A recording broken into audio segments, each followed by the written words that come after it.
नवजोत रंधावा। चुनाव की तारीख आते ही बंगाल की जंग और तेज हो गई है। नजर एम फैक्टर यानी मोदी, ममता, मुस्लिम, मतवा और महिला पर है। ये 5 फैक्टर्स ही तय करेंगे बंगाल में किसकी जीत होगी।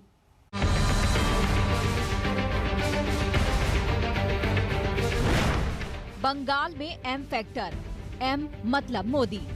जब बंगाल में भाजपा की सरकार बनेगी तो हर बंगालवासी अपनी संस्कृति का गौरवगान पूरी ताकत और हिम्मत के साथ कर सकेगा।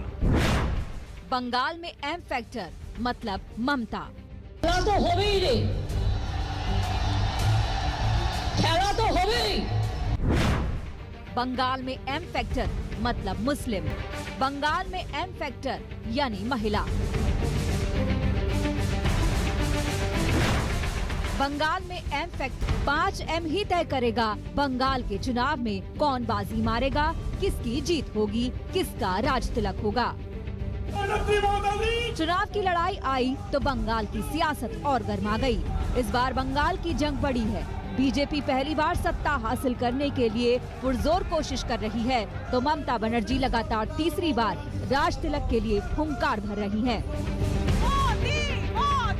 बंगाल चुनाव में प्रधानमंत्री मोदी सबसे बड़े फैक्टर हैं। वो सबसे लोकप्रिय नेता हैं। उनका जनाधार है। वो जानते हैं कि लोगों से कैसे जुड़ा जाता है, लोगों से कैसे संवाद किया जाता है। पश्चिम बंगाल में भाजपा की सरकार सिर्फ सत्ता में परिवर्तन के लिए नहीं, बल्कि आसोल परिवर्तन के लिए बनानी है। आसोल परिवर्तन,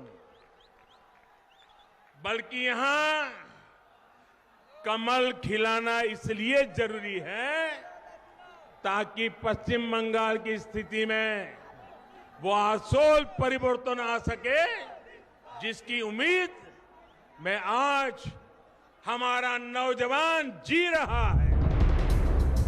बीजेपी के पास प्रधानमंत्री जैसा जिताऊ चेहरा है तो अमित शाह जैसा चुनावी चाणक्य भी है।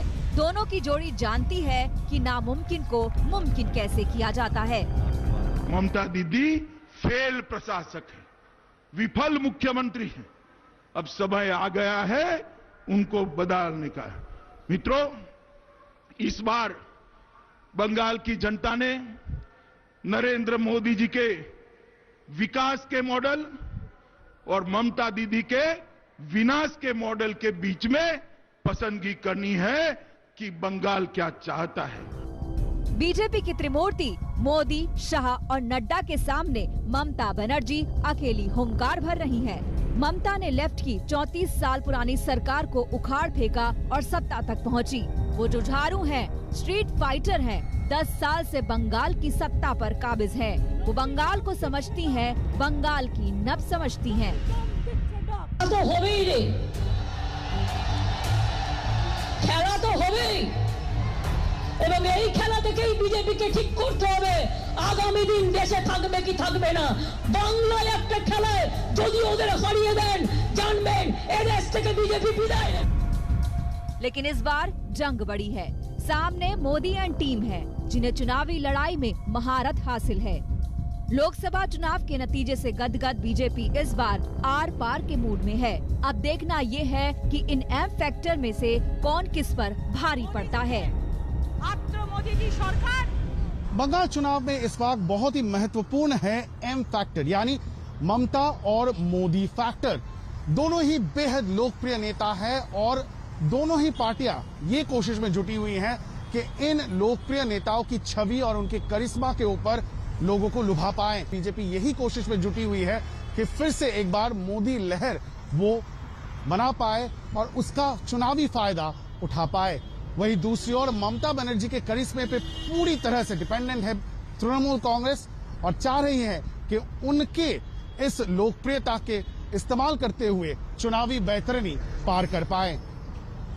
कैमरा पर्सन राजू इनामदार के साथ इंद्रजीत, आज तक, कोलकाता। वैसे मोदी ममता ही नहीं बल्कि बंगाल में मुस्लिम सबसे बड़ा फैक्टर है। 27% की ये आबादी बंगाल चुनाव की दिशा तय करने का मादा रखती है। लोकसभा में ममता को 70 मुस्लिमों का साथ मिला था। सवाल अब यहाँ पर यही है कि क्या इस बार भी ऐसा हो पाएगा या फिर ओवैसी पीरजादा खेल बिगाड़ेंगे। जय श्री राम। गुंडाबाज मिथ्या बोले, मिथ्या वीडियो देखाয়, কোনো ভিডিও বিশ্বাস করবেন না ওদের, সব ফেক।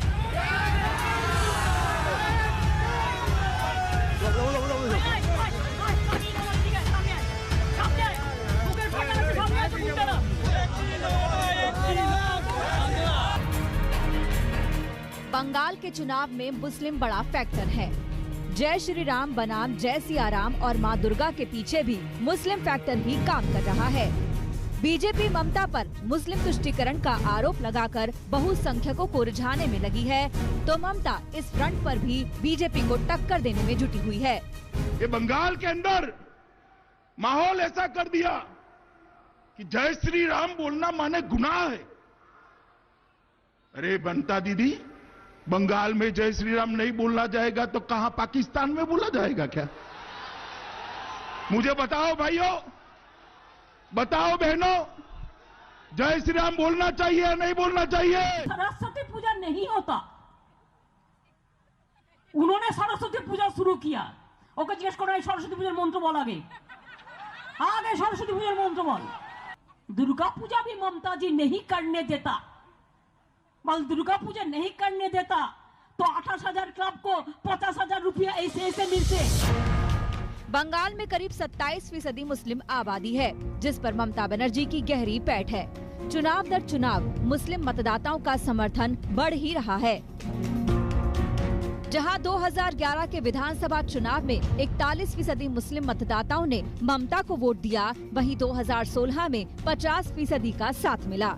लेकिन 2019 के लोकसभा चुनाव में जब बीजेपी का अच्छा प्रदर्शन रहा तो 70% मुस्लिम वोटर्स ने ममता की पार्टी को ही वोट दिया।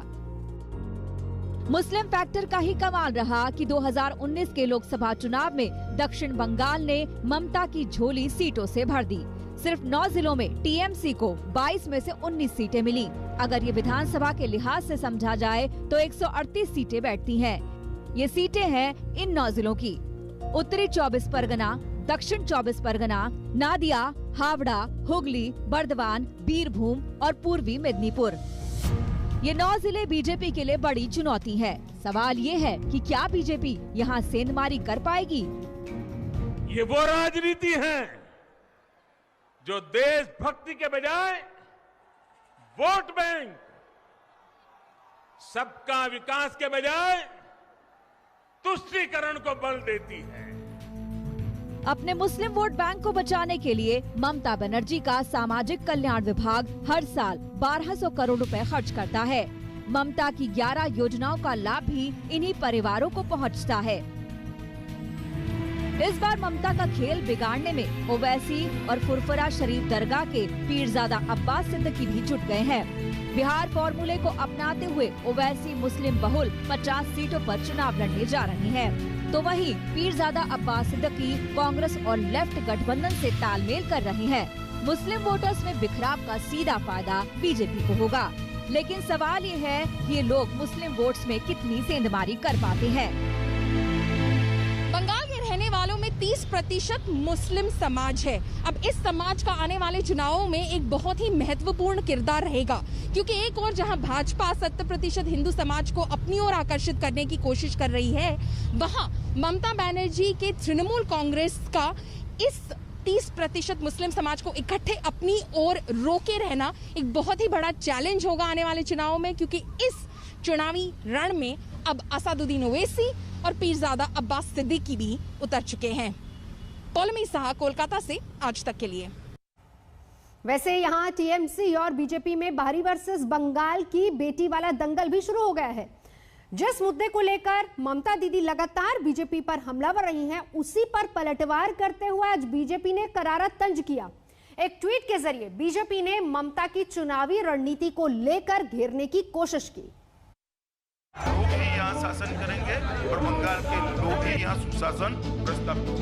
बंगाल की लड़ाई है, लिहाजा बंगाल की बेटी अब सियासत का सबसे बड़ा फॉर्मूला बन गया है। इस महासमर में बीजेपी ने एक तस्वीर ट्वीट कर टीएमसी को बता दिया कि वो आखिर बीजेपी को ये तस्वीर ट्वीट करने के लिए क्यों मजबूर होना पड़ा है। क्या ममता को घेरने के लिए पार्टी ने ये नया दांव चला है? सियासी गलियारों में सवाल उठ रहे हैं। इसे जानने के लिए 7 दिन पहले की तस्वीर देखनी होगी। 20 फरवरी को ही टीएमसी ने विधानसभा चुनावों के लिए अपना स्लोगन जारी किया। पार्टी ने ऐलान कर दिया कि इस बार का स्लोगन होगा, बंगाल अपनी बेटी को चाहता है। কৃষকদের অবমাননা করে কৃষক আন্দোলনকারীরা বুঝিয়ে দিয়েছে, পাঞ্জাবে হয়েছে সব, হরিয়ানায় হবে সব, উত্তরপ্রদেশেও হবে সব, আর বাংলা ওরে বাপ, এই তো মানে আমরা কেউ কিছু বুঝতেই পারছি না কতটা সাফ হবে। বাবা রে বাবা, এই তো বুঝতেই পারছি না। टीएमसी ने अपने स्लोगन के जरिए विरोधियों को बता दिया कि चुनाव में पार्टी का चेहरा निडर माने जाने वाली ममता ही है और बंगाल को इस बेटी पर सबसे ज्यादा भरोसा है। इसी स्लोगन के जरिए टीएमसी ने हैट्रिक लगाने की तैयारी की है। लेकिन क्या टीएमसी का तीसरी बार सत्ता का ख्वाब पूरा हो पाएगा? बीजेपी ममता के सपनों को चकनाचूर करने के लिए बंगाल की बेटी वाले स्लोगन पर करारा वार कर रही है।